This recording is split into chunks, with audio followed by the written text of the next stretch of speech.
Yes. 16वीं विधानसभा के चौथे सत्र की शुरुआत से 4 दिन पहले विधानसभा के अध्यक्ष महोदय ने सर्वदलीय बैठक बुलाई थी 28 तारीख को। कांग्रेस ने वादा किया था कि हम आएंगे, लेकिन ऐन मौके पर उन्होंने उसके बाइकआउट की घोषणा करी और एक शर्त रखी हमारे सामने कि यदि अध्यक्ष महोदय पीसीसी के अध्यक्ष डोटासरा जी के निष्कासन को रद्द करते समय जो टिप्पणी उन्होंने की थी हाउस में, उस टिप्पणी को यदि वो निरस्त करते हैं और डिलीट करते हैं तो ही हम आएंगे, वरना नहीं आएंगे। ये इनकी शर्त थी। अध्यक्ष महोदय ने उस टिप्पणी को निरस्त करने से इनकार कर दिया और तब से ये गतिरोध चल रहा है। असली मुद्दा ये है कि जो कुछ डोटासरा जी ने बहुत हल्के शब्दों में आसन के प्रति जो भाव प्रकट किए थे, उसकी प्रतिक्रिया में जो अध्यक्ष महोदय बोले उसको डिलीट किया जाए, ये शर्त हमने स्वीकार नहीं की।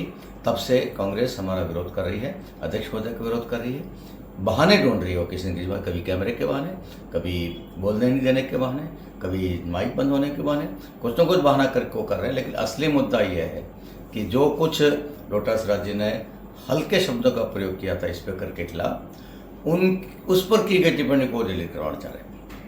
अब भी यही है। आज के उनके वीडियो में भी इतने हल्के आरोप लगाए गए हैं कि मुझे उसका दोहरान करते हुए शर्म आती है। और ऐसी हल्की बात वही कर सकते हैं, उन्हीं के बस का हो गए, और ऐसी हल्की बात वो अक्सर करते रहते हैं। बाकी सदन के अंदर यदि कैमरे लगे हैं, पुराने लगे हुए हैं या नए लग भी गए, तो उसमें यह थोड़ी होता है कि उसमें महिलाओं को दिखाएंगे, पुरुषों को नहीं दिखाएंगे, ऐसा थोड़ी हो सकता है उसमें।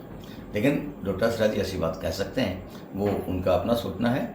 और मैं फिर कहता हूँ, निजता का कोई भंग नहीं हो रहा है और न किसी के अधिकारों का हनन हो रहा है। सिर्फ एक जिद है पीसीसी चीफ की कि मैं कुछ भी बोलूं, मेरे को लाइसेंस होना चाहिए, मेरे को अधिकार होना चाहिए और मेरे बोले पे कोई टिप्पणी नहीं करें। ये बात प्रजातंत्र में नहीं चलती है। इतने बड़े आप नेता हो तो आपको अपनी ज़बान पे भी लगाम रखनी चाहिए, सोच समझ के कुछ बोलना चाहिए और उसके बाद कोई टिप्पणी करनी चाहिए। और यदि टिप्पणी गलती से हो जाए तो उस पर खेद प्रकट भी करना चाहिए। उन्होंने आज तक न तो खेद प्रकट किया है, न उस पर कोई अफसोस जाहिर किया है, और फिर भी वो अपने खिलाफ की गई टिप्पणी को रिकॉर्ड से निकलवाना चाहते हैं। ये असंसदीय मांग है उनकी। इस मांग का हमने विरोध किया, इसलिए ये सारा विरोध अध्यक्ष महोदय के खिलाफ जाल बुना जा रहा है और आरोपों की बौछार की जा रही है। न तो इन आरोपों में कोई तथ्य है, न निजता के हरण वाले कोई मामले में कोई तथ्य है, कुछ नहीं है। सिर्फ एक खिसियाने बिल्ली खंबा नोचने वाली बात है। और मुझे उम्मीद है कि ईश्वर उनको सद्बुद्धि देगा और वो ये सारा बंद करेंगे।